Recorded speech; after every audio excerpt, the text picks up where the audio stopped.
Whoa. Whoa! What? Whoa!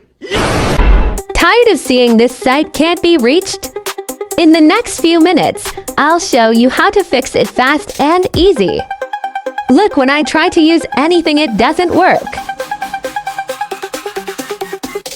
So let's fix it.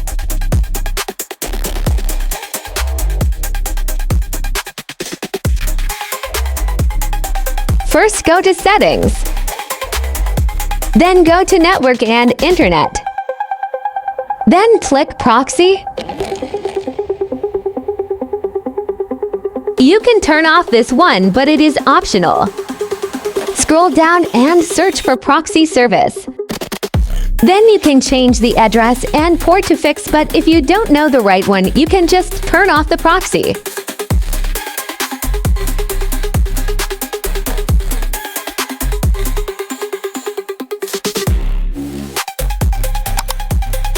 Once we turn off the proxy, we can go back.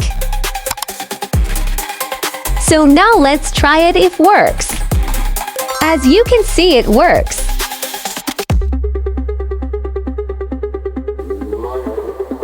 Don't forget to like and subscribe.